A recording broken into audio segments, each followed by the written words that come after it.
Hey history buffs!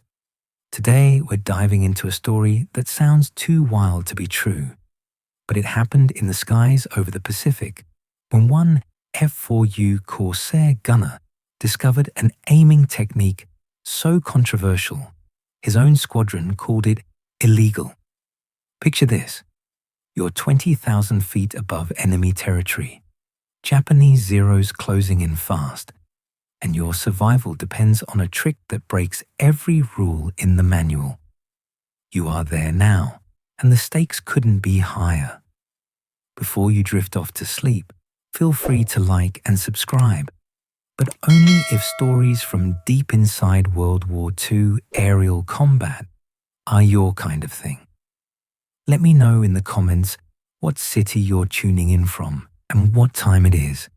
It always amazes me how far these forgotten war stories manage to fly. Now get comfortable. Let your mind slow down. We're climbing into the cockpit of history. No textbooks, just the raw moments when split-second decisions meant the difference between coming home or becoming another casualty statistic. The year is 1943, and Staff Sergeant Tommy Bulldog Morrison sits in the rear gunner position of an F4U Corsair, sweat dripping down his face despite the frigid air at altitude. His hands grip the twin 50 caliber machine guns, knuckles white as he scans the horizon through his gun sight. Below him stretches the endless blue of the Pacific, dotted with the wakes of the American fleet. Above him, somewhere in the glare of the tropical sun, Japanese fighters are hunting. Morrison isn't your typical rear gunner. Most guys in his position are fresh-faced kids straight out of training, nervous as cats, jumping at every shadow on the horizon. But Morrison is different. He's 28 years old, ancient by air crew standards, with calloused hands that speak of a lifetime spent fixing machinery back in Detroit. He volunteered for this job not because he wanted to be a hero, but because he had a theory about aerial gunnery that nobody wanted to hear. See, the thing about shooting at enemy aircraft isn't what they teach you in training school. In training, you practice on targets moving in predictable patterns, nice and steady, following the rules. You learn to lead your target, to calculate deflection angles, to squeeze the trigger in short, controlled bursts. It's all very scientific, very by the book. But up here, with Zeros diving out of the sun at 300 miles per hour, the book doesn't mean much. Morrison discovered this the hard way during his first combat mission over Bougainville. He'd followed every rule, calculated every angle, aimed exactly where the manual said to aim, and he'd missed, not just once or twice, but completely, utterly, embarrassingly missed. The Zero that should have been falling in flames instead pulled up and away, probably laughing at the American gunner who couldn't hit the broad side of a barn. That night, lying in his bunk aboard the carrier, Morrison stared at the ceiling and thought about what had gone wrong. The manual said to lead the target by a certain amount based on range and closing speed. But what if the manual was wrong?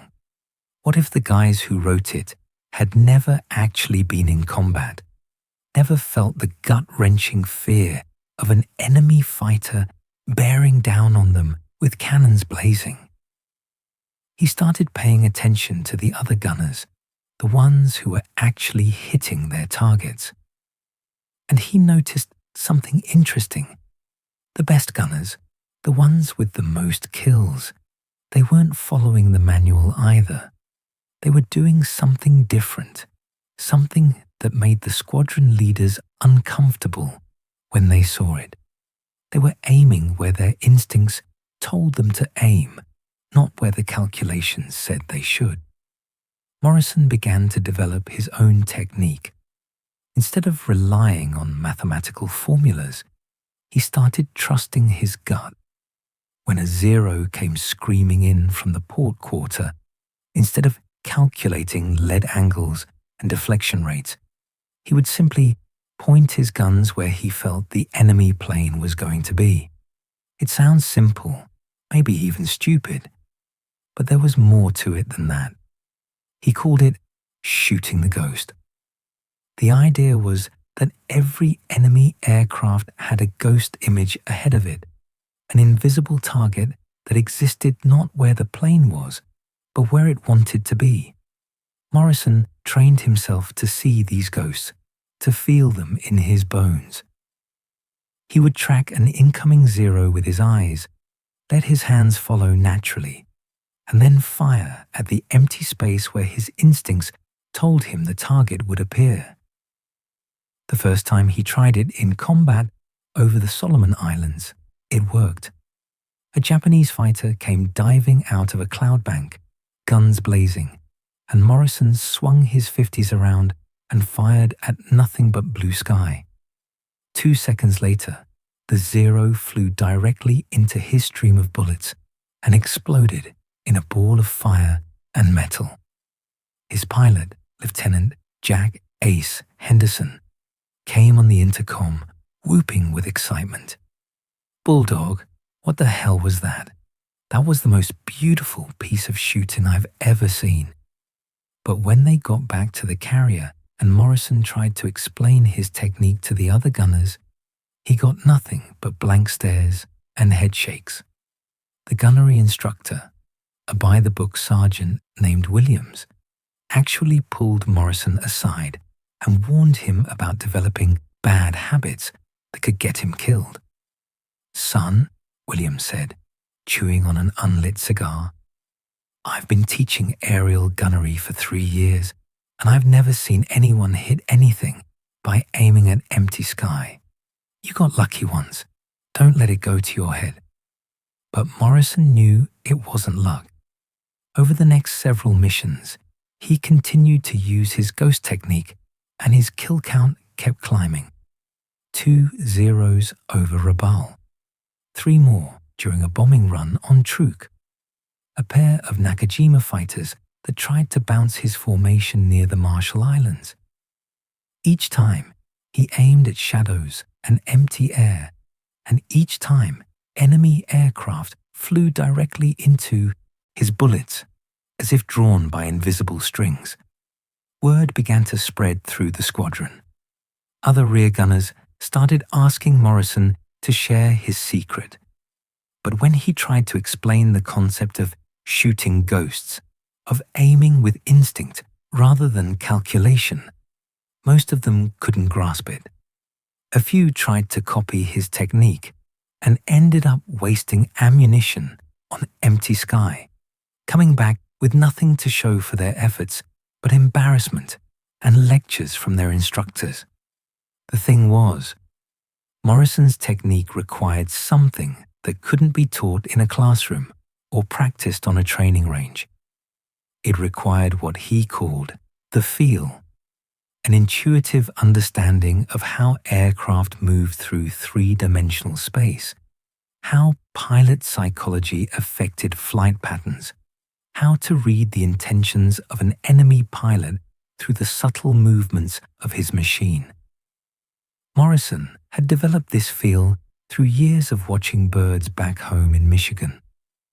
As a kid, he'd spent countless hours in the woods with his father's hunting rifle, learning to track ducks and geese through their flight patterns. He'd discovered that successful wing shooting wasn't about mathematical precision.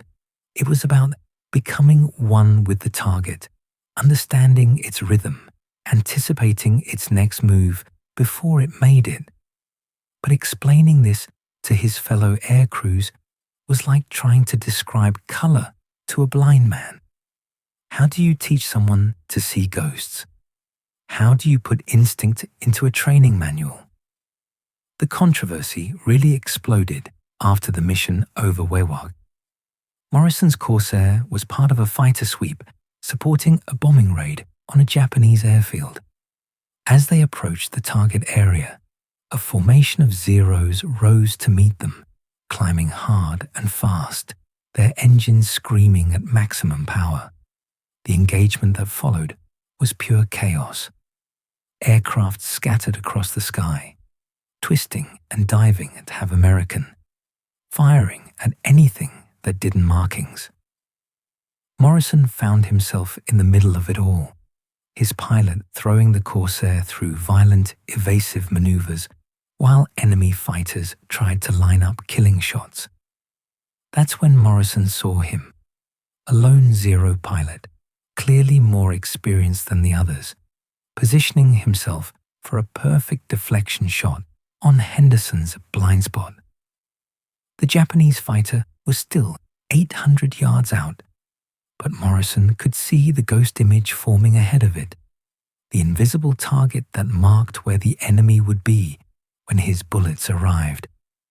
Without hesitation, Morrison swung his guns to the left and fired a long burst at what appeared to be empty sky.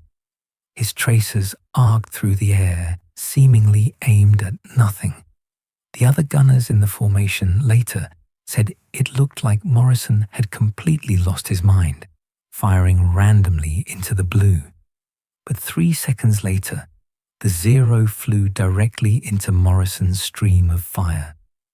The enemy fighter came apart like a broken toy, pieces of wing and fuselage spinning away as it plummeted toward the ocean below.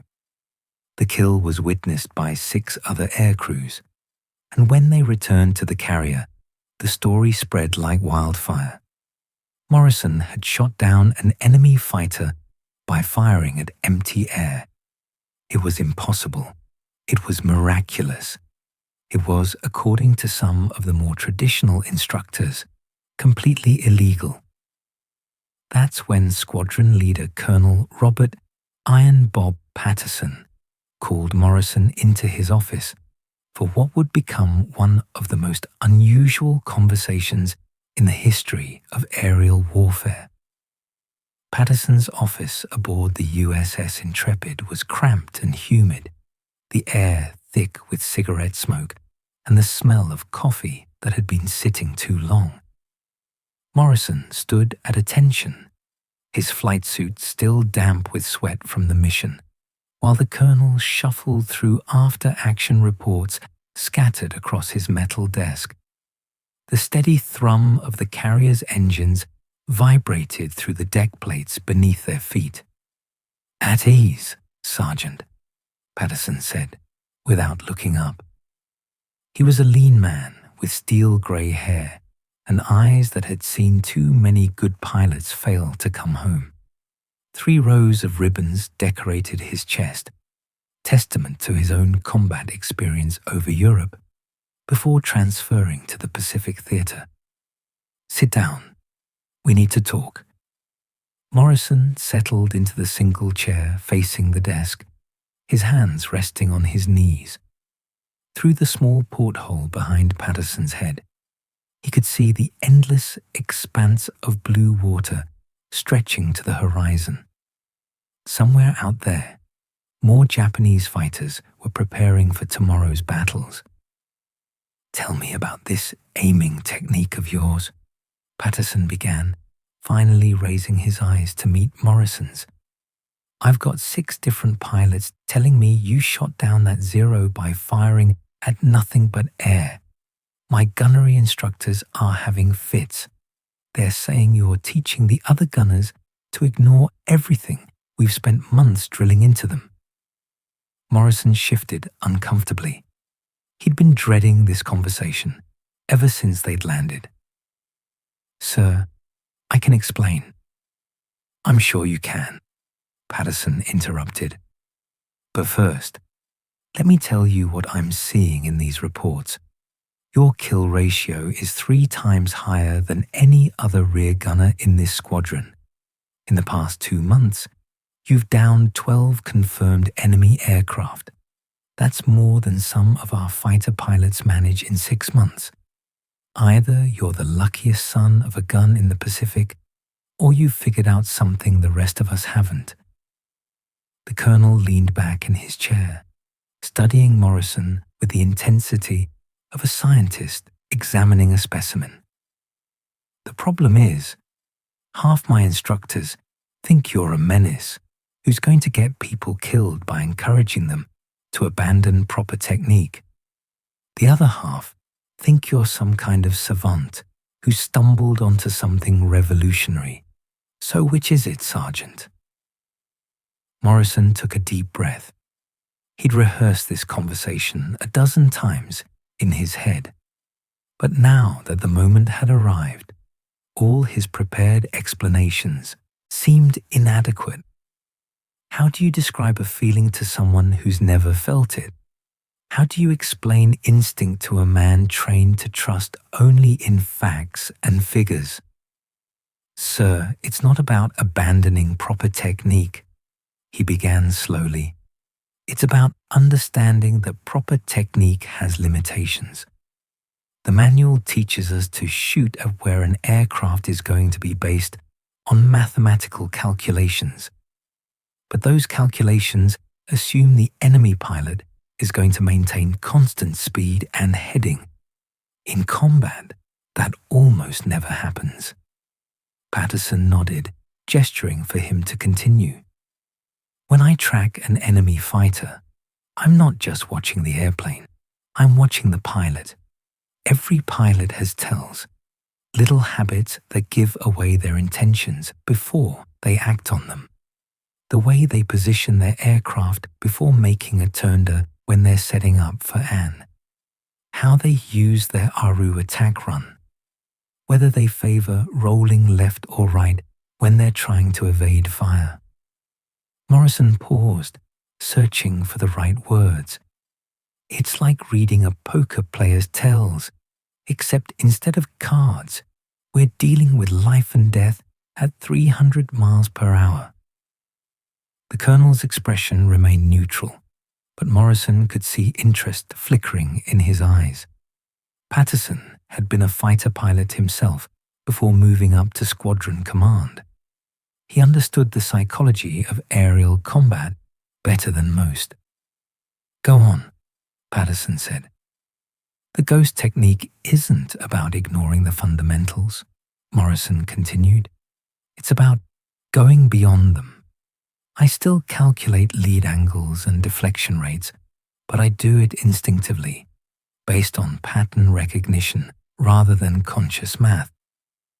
When I see a zero setting up for an attack run, I can predict his flight path not because I've solved an equation, but because I've seen that same setup 100 times before.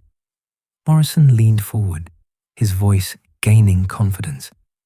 Sir, you know how veteran fighter pilots talk about developing a sixth sense, how they can feel when an enemy is on their tail before they see him. This is the same thing, except applied to gunnery. I've trained myself to see the invisible patterns that govern aerial combat. Patterson was quiet for a long moment, his fingers drumming against the desktop. Outside, Morrison could hear the sound of aircraft engines warming up for the next mission. The war continued its relentless pace, regardless of their philosophical discussions about aiming techniques. The problem, Patterson finally said, is that what you're describing can't be standardized. We can't put trust your gut in a training manual. The Navy needs techniques that can be taught to 18-year-old farm boys from Kansas who've never seen an airplane up close, let alone shot at one in combat. With respect, sir, that's exactly the problem, Morrison replied. We're trying to turn aerial gunnery into a factory process where every gunner follows the same steps and gets the same results. But combat isn't a factory, it's chaos, and chaos requires adaptation. The colonel raised an eyebrow. Are you suggesting we throw out decades of gunnery doctrine because one sergeant from Detroit thinks he knows better? Morrison felt heat rising in his cheeks, but he forced himself to remain calm. No, sir. I'm suggesting that doctrine should evolve based on combat results. If my technique is producing 3 times the kill ratio of conventional methods, maybe it's worth investigating why. Patterson stood up and walked to the porthole, staring out at the ocean. You know what the really frustrating part is, Sergeant? You're probably right. I've been flying combat missions for 2 years now, and I've seen too many good gunners follow the manual perfectly and still come home empty-handed. Meanwhile, the ones who trust their instincts seem to have all the luck. He turned back to face Morrison. But here's my problem. Even if I wanted to officially endorse your technique, how would I do it? How do I write a report to Naval Aviation Command explaining that one of my gunners shoots down enemy aircraft by aiming at ghosts? Morrison had been anticipating this question. Sir, what if we don't call it shooting ghosts? What if we frame it as advanced pattern recognition training?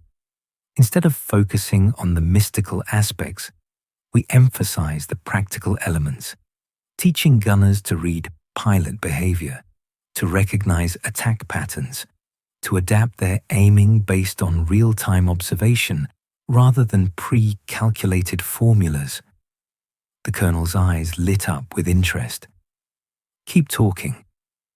We could develop a training program that supplements existing doctrine rather than replacing it, Morrison continued, his words coming faster as the ideas crystallized.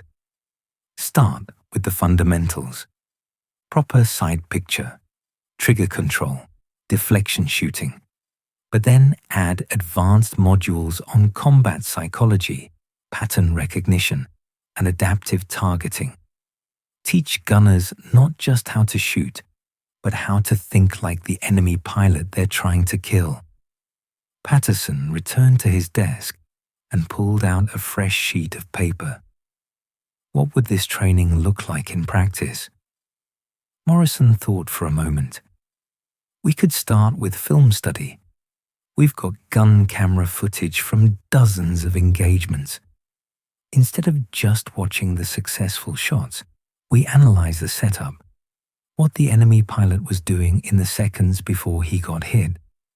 We identify the behavioral patterns that predict certain maneuvers. Then we practice recognizing those patterns in real time. The colonel was taking notes now, his pen scratching across the paper. What else?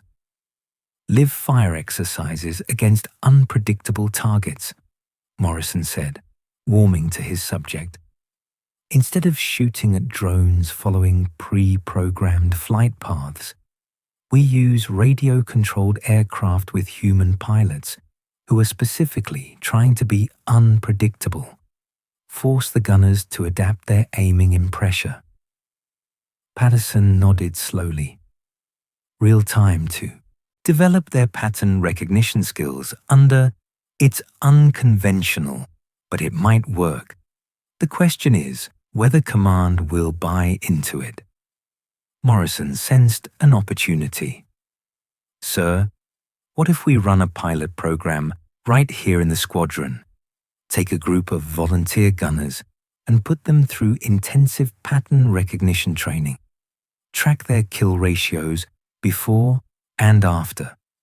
If we can demonstrate measurable improvement in combat effectiveness, command will have to take notice. The colonel set down his pen and looked at Morrison with something approaching respect. You know, Sergeant, when you walked in here, I was expecting to either court-martial you or transfer you to transport duty. Instead, you might have just revolutionized naval aviation gunnery. Patterson stood up and extended his hand. Consider yourself temporarily reassigned to training duties.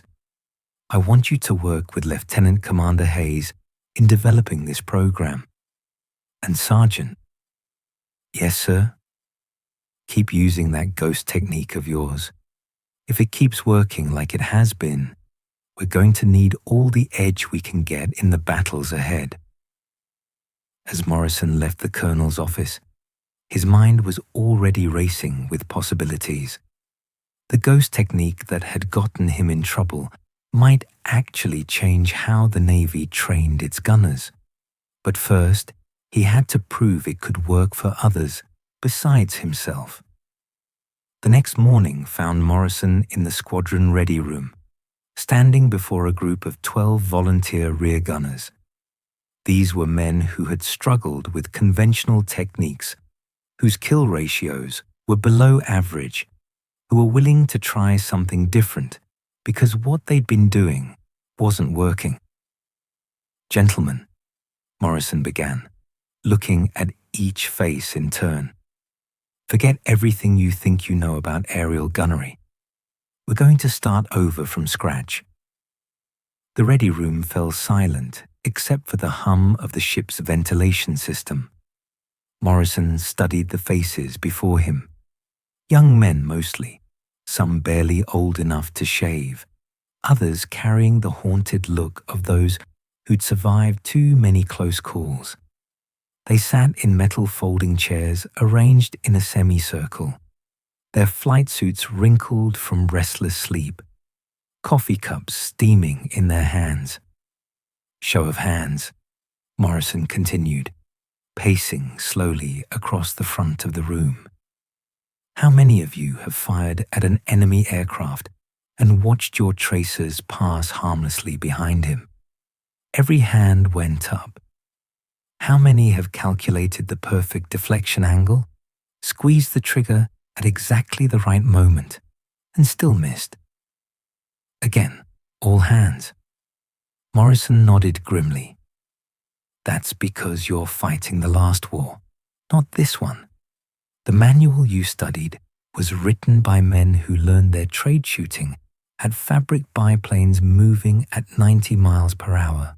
You're facing Zeros that can pull 7 Gs and change direction faster than you can blink." He walked to a chalkboard mounted on the wall and began sketching the outline of an IDA aircraft.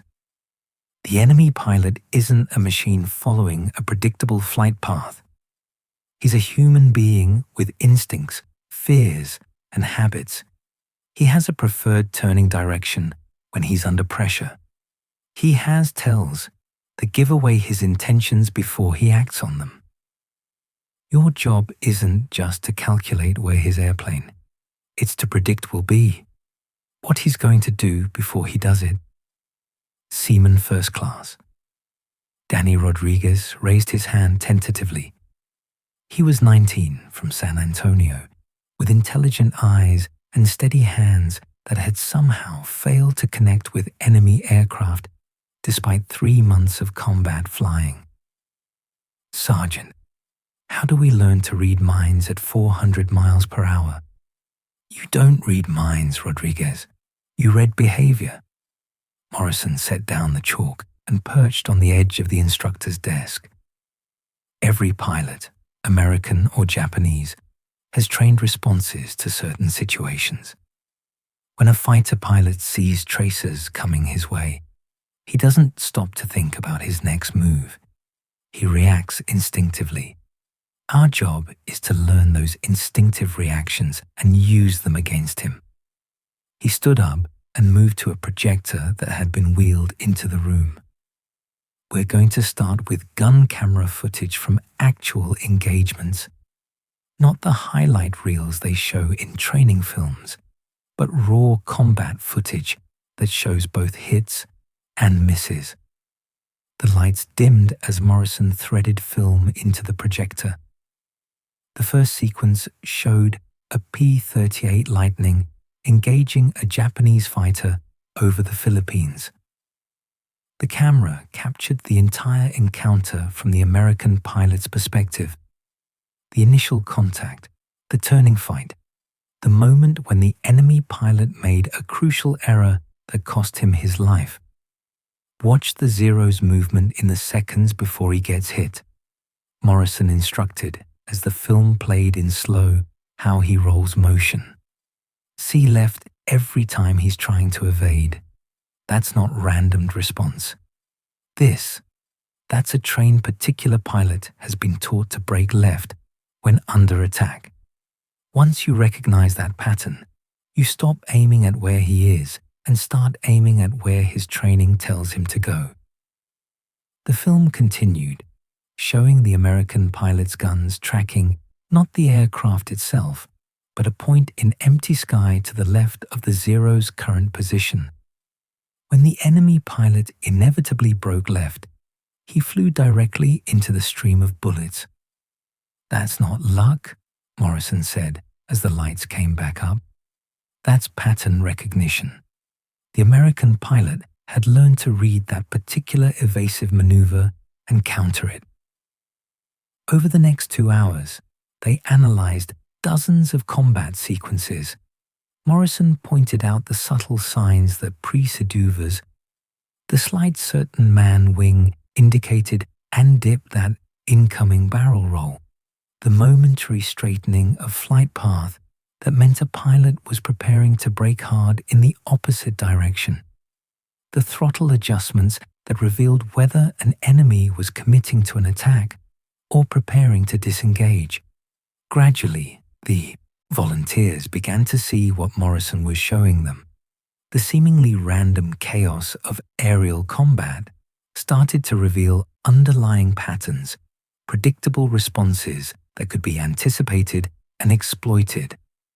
The key, Morrison explained as they took a break, is learning to see the fight from the enemy pilot's perspective. When you understand what he's thinking, what he's afraid of, what his training has conditioned him to with remarkable dough, you can predict his movement's accuracy.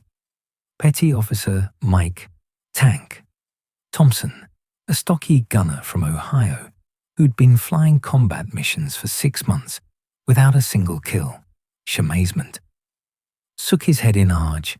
"This makes so much sense, I can't believe nobody's thought of it before." "Oh, people have thought of it," Morrison replied. "Every ace pilot uses these techniques instinctively. The problem is, nobody tries ever to formalize them into a training system. We've been so focused on the mechanical aspects of GD, the psychological gunnery, that we've ignored component entirely." The afternoon session moved beyond film study to practical exercises. Morrison had rigged up a mechanical target system that could simulate unpredictable aircraft movements.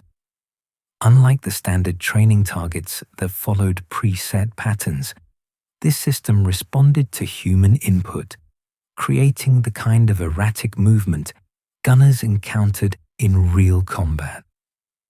"Rodriguez, you're up first," Morrison called.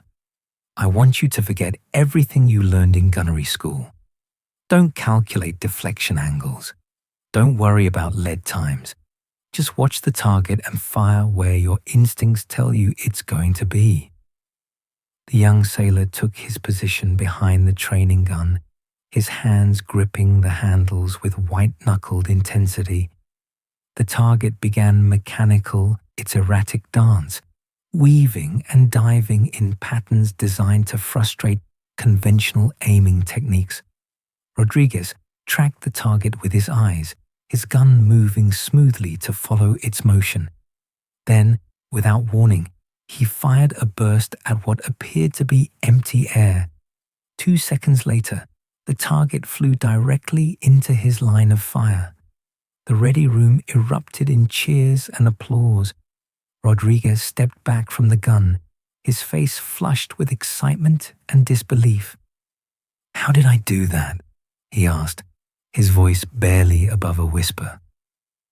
"You stopped thinking and started feeling," Morrison replied with a grin. "You let your subconscious mind process the target's movement patterns and trusted your instincts to predict where it would go next. That's the ghost technique in action." One by one, the other volunteers took their turns at the mechanical target. Some grasped the concept immediately, their natural instincts overriding years of mechanical training. Others struggled, their conscious minds interfering with the intuitive process Morrison was trying to teach them. But even the slow learners showed improvement. By the end of the day, the group's hit percentage on predictable targets had increased UNPD by an average of 40%. As evening approached and the volunteers filed out of the ready room, Morrison remained behind to clean up. He was stacking chairs Commander Hayes entered when Lieutenant, carrying a clipboard and wearing the expression of a man who'd been reviewing after-action reports. "How did it go, Sergeant?" Hayes asked, settling into one of the remaining chairs. "Better than I expected, sir. Most of them are starting to grasp the basic concepts. A few show real natural talent for pattern recognition." Hayes nodded, thought, "Because we're fully going to need them ready faster than planned. Intelligence reports major Japanese offensive forming indicate up in the Caroline Islands. We're looking at heavy air-to-air combat within the next 2 weeks." Morrison felt his stomach tighten. 2 weeks wasn't nearly enough time to fully train these men in advanced gunnery techniques. In conventional training programs, it took months to develop the kind of instinctive responses he was trying to teach. "Sir, they're not ready for intensive combat yet. They need more time to internalize the pattern recognition skills." "I understand that, Sergeant. But time is a luxury we don't have." Hayes leaned forward, his expression serious. "Command is breathing down our necks about kill ratios. Other squadrons are reporting significantly higher success rates than ours. If we don't start showing improvement soon, there's going to be a major reshuffling of personnel." Morrison understood the implications. In wartime, squadrons that couldn't produce results were broken up, their aircraft and crews redistributed to more successful units. Men lost friends. Familiar working relationships were, if we excel, destroyed, and morale plummeted. "What ate the training?" Morrison suggested. "Double sessions, more intensive practical exercises. I could work with them individually during off-duty hours." Hayes shook his head. "These men are already flying combat missions every other day. Push them any harder and you'll have exhausted gunners making mistakes that get people killed." Morrison stared out the porthole at the darkening ocean. Somewhere beyond the horizon, Japanese pilots were preparing for the same battles his students would soon face. The enemy wouldn't care that his volunteers needed more training time. "Sir, what if we modify the approach? Instead of trying to teach them everything at once, we focus on the most common engagement scenarios. Identify the 3 or 4 enemy maneuvers they're most likely to encounter and drill those patterns until they become automatic responses." Hayes pulled out his clipboard and began taking notes. "Which patterns would you prioritize?" Morrison thought back to his own combat experience, analyzing the enemy tactics he'd encountered most frequently. The high-side gun pass is probably the most common attack. Japanese pilots love diving out of the sun with their speed advantage. Second would be the crossing shot. When to rake, they try you from the side as they pass through your formation. Third is the stern chase, when they get on your tail and try to close for a killing shot. And the fourth, the desperation maneuver, Morrison said grimly. When they're damaged or low on ammunition and they commit to a head-on attack, that's when they're most dangerous because they have nothing left to lose. Hayes finished writing and looked up. how long to train recognition of those 4 patterns? If we focus exclusively on those scenarios, maybe a week of intensive work. They won't be experts, but they'll have a fighting chance. The lieutenant commander stood up and headed for the door. Do it. Whatever you need, extra training time, additional equipment, modified duty schedules, you've got it. But Sergeant? Yes, sir? In 1 week, these men are going into combat, whether they're ready or not. Make sure they come home. As Hayes left the ready room, Morrison remained alone with his thoughts. Through the porthole, he could see the lights of other ships in the task force, each carrying its own complement of young men preparing for battle. In 7 days, some of those lights would be extinguished forever. He picked up a piece of chalk and began sketching attack patterns on the blackboard, planning the intensive training regimen that might mean the difference between life and death for 12 volunteers who had trusted him with their lives. The ghost technique had saved Morrison's own life dozens of times. Now he had 1 week to teach others to see the same invisible targets that had made him the squadron's leading gunner. The question was whether instinct and pattern recognition could be compressed into a 7-day crash course, or whether some skills could only be learned through the harsh teacher of combat experience. Outside, the carrier's engines hummed their eternal song, carrying the task force deeper into enemy waters where the real test of Morrison's theories would soon begin. The next morning brought news that changed everything. Morrison was reviewing training schedules when Lieutenant Henderson burst into the ready room, his face flushed with excitement and something that might have been fear. "Bulldog, you need to hear this," Henderson said, clutching a decoded message in his trembling hands. "Intelligence just intercepted Japanese radio chatter. They're calling you by name." Morrison looked up from his paperwork, confused. "What do you mean, calling me by name?" "The enemy pilots have a nickname for you," Henderson continued, his voice dropping to a whisper. "They're calling you Yurei no Jushu, the ghost gunner. Apparently, word has spread through their squadrons about an American rear gunner who shoots at empty sky and somehow kills their best pilots." The ready room fell silent, except for the distant hum of aircraft engines warming up on deck. Morrison felt a chill run down his spine that had nothing to do with the morning air. Being noticed by the enemy was never a good thing in this war. It meant they would start hunting him specifically, developing tactics designed to counter his unconventional techniques. "There's more," Henderson added grimly. "According to the intercepts, they've assigned their top ace to deal with you personally, Lieutenant Commander Hiroshi Yamamoto, credited with 37 Allied kills. He specifically requested permission to hunt down the ghost gunner." Morrison set down his pencil and stared at the training notes scattered across his desk.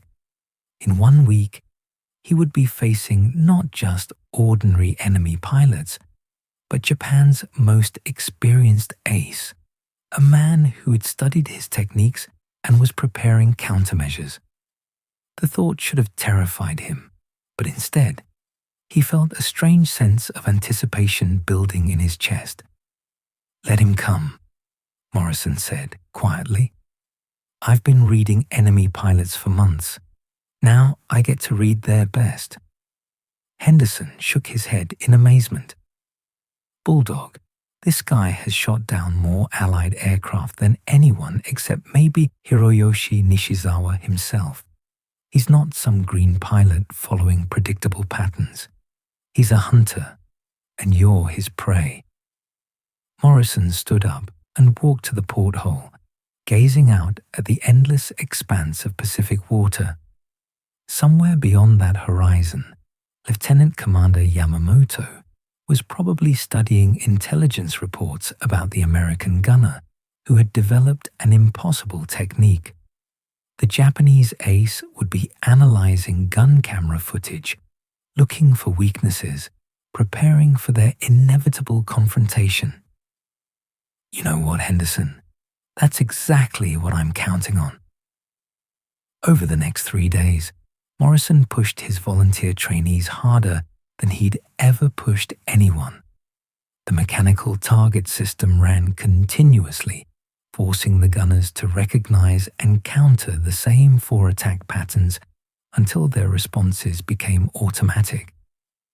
Rodriguez progressed fastest, his natural instincts adapting quickly to the pattern recognition techniques.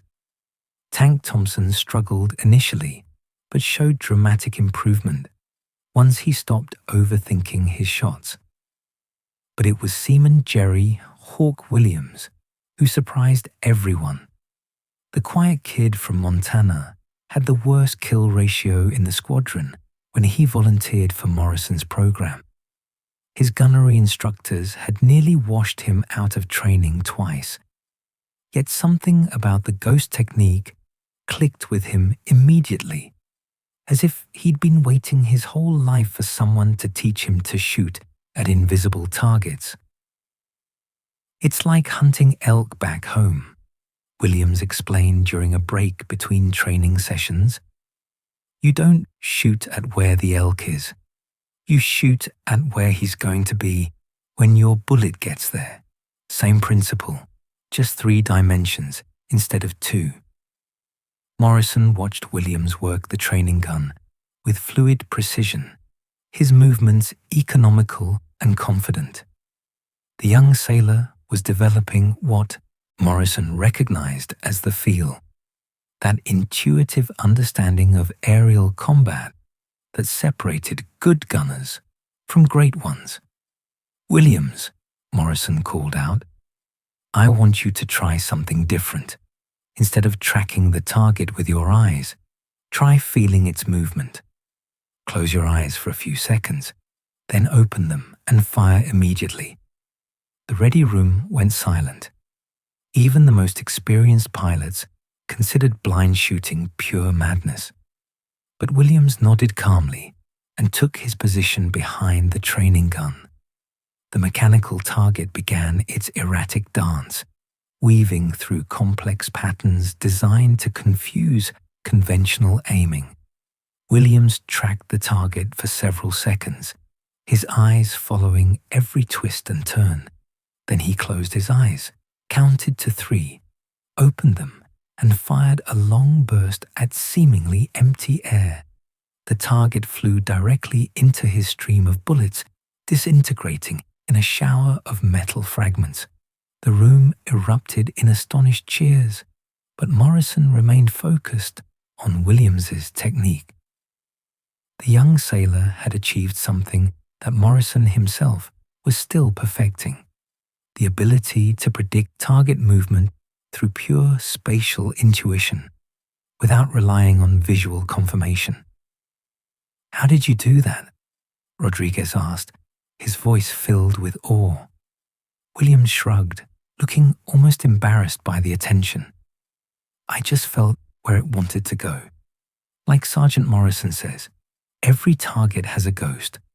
Sometimes you can see the ghost better with your eyes closed." That evening, Morrison received orders that made his blood run cold. The task force was being redeployed immediately to intercept a major Japanese offensive in the Caroline Islands. Intelligence reported at least 200 enemy aircraft massing for a coordinated attack on American positions. The battle would begin in less than 48 hours. His volunteers had barely half the training time he'd planned for them.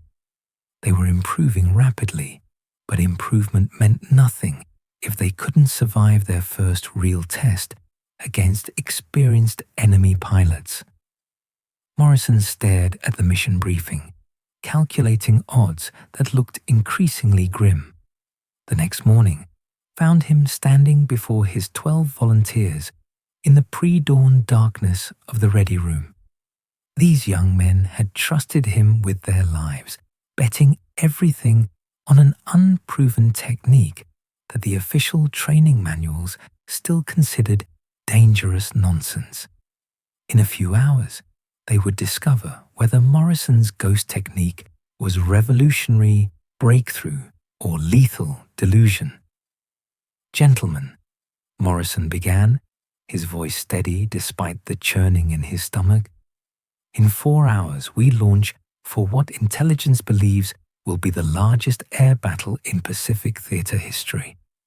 You've had 6 days to learn techniques that took me months to develop. That's not enough time, and we all know it." The faces staring back at him were young, serious, marked by the peculiar combination of fear and determination that defined combat aircrew.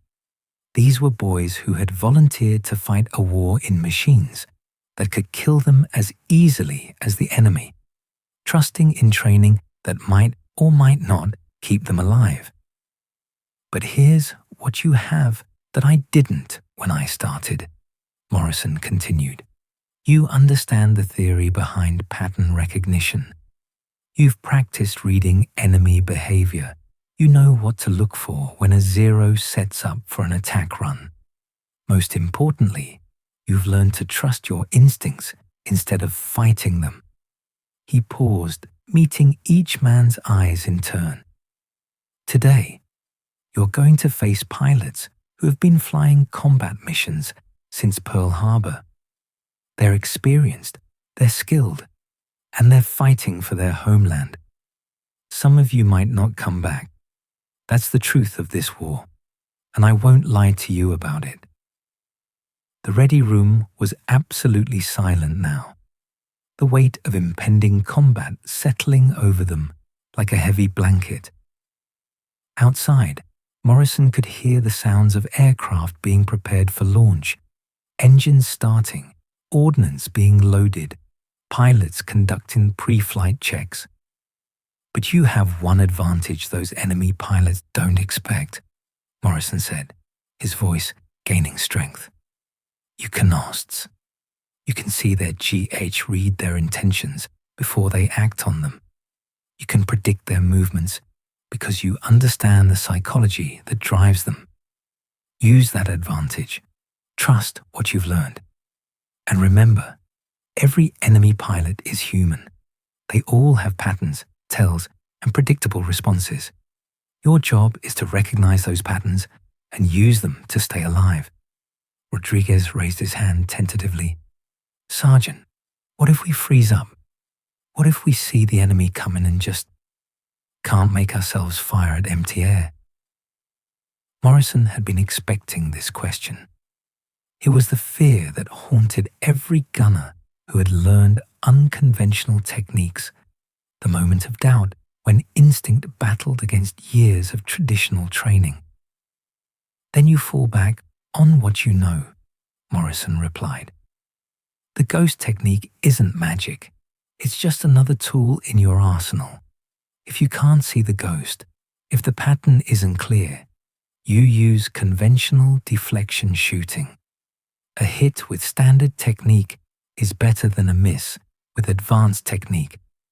He walked to the blackboard and quickly sketched the outline of a Zero fighter. "But remember this. Every enemy pilot you face today has been trained to counter conventional gunnery. They know how to break out of standard deflection angles. They don't know how to counter pattern recognition because they don't even know it exists." Williams spoke up from the back of the room. "What about this Japanese ace who's hunting you, Yamamoto?" Morrison had been dreading this question, but he answered honestly. "If I encounter him, I'll use every technique I've developed over the past year. He studied my methods. but I've been studying enemy psychology longer than he's been studying me. We'll see who's learned more." The intercom crackled to life, announcing the first wave of fighters launching for combat air patrol. Morrison's volunteers would be part of the second wave, providing escort for a bombing mission targeting Japanese positions in the Caroline Islands. In 2 hours, they would be putting everything they'd learned to the ultimate test. As the volunteers filed out to prepare their equipment, Morrison remained behind to gather his own gear. His kit and the .45 automatic survival small notebook where he recorded observations about enemy pilot behavior. Everything he would need for what might be his final mission. But as he reached for his flight helmet, Morrison noticed something that stopped him cold. Pinned to the ready room bulletin board was a photograph that hadn't been there the night before. It showed a Japanese Zero fighter with distinctive markings, a red dragon painted on the fuselage, and the number 37 in Japanese characters below the cockpit. Lieutenant Commander Yamamoto's aircraft. Someone had left the photograph as a message, a reminder that the Japanese ace was actively hunting him. But Morrison found himself studying the image with professional interest rather than fear. The Zero's paint scheme told him something about its pilot's psychology. The bright red dragon was meant to intimidate, to announce the pilot's presence and strike fear into enemy hearts. That was valuable information. A pilot who advertised his presence was a pilot with an ego, someone who took pride in being recognized and feared. Ego created predictable behavior patterns, and predictable behavior co-write techniques. Morrison smiled be counted with dead grimly as he tucked the photograph into his flight suit. Lieutenant Commander Yamamoto might be Japan's most experienced ace, but he was about to face an opponent unlike any he'd encountered before. A rear gunner who could read his mind before he knew his own intentions. The ghost technique was about to face its ultimate test against the best pilot the Japanese Navy could offer. In a few hours, Morrison would discover whether his revolutionary aiming method was truly the breakthrough he believed it to be, or whether conventional wisdom would prove superior in the crucible of aerial combat. Either way, the skies over the Caroline Islands were about to witness a confrontation that would be remembered as long as men flew aircraft into battle against their fellow human beings. The klaxon sounded at 600 hours, its harsh wail cutting through the humid air of the ready room. Morrison grabbed his gear and headed for the flight deck, where the morning sun painted the Pacific in shades of gold and copper. The carrier's deck buzzed with controlled chaos, plane handlers guiding aircraft into position, ordnance crews making final checks on bomb loads, pilots climbing into cockpits with the peculiar mixture of routine and tension that marked every combat launch. Morrison's Corsair sat third in line, her engine already warming, the propeller spinning lazily as exhaust smoke drifted across the deck. Henderson was already strapped in, running through his pre-flight checklist with the methodical precision of a man who'd learned that overlooked details could kill you faster than enemy bullets. The two men had flown together for 8 months now, long enough to develop the wordless communication that kept aircrew alive in combat. "Radio check, Bulldog." Henderson's voice crackled through the intercom as Morrison settled into his gunner's position. "Loud and clear, Ace. All systems green back here."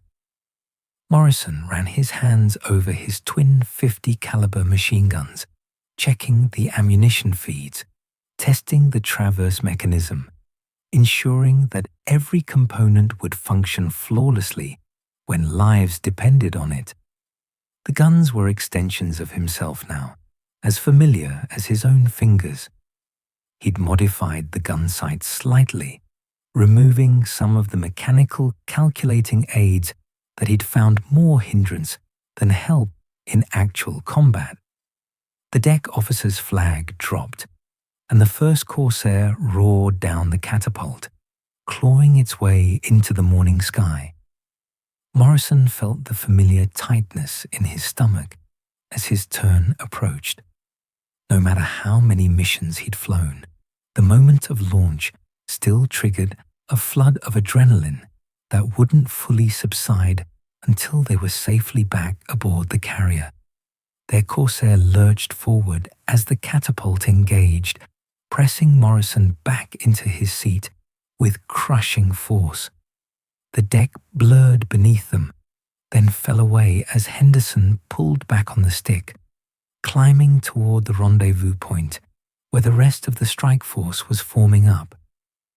Below them, the carrier shrank to toy-like proportions, surrounded by the white wakes of escort destroyers. The formation took shape gradually, 18 Corsairs providing escort for 12 Dauntless dive bombers. Their target a Japanese airfield complex in the Caroline Islands.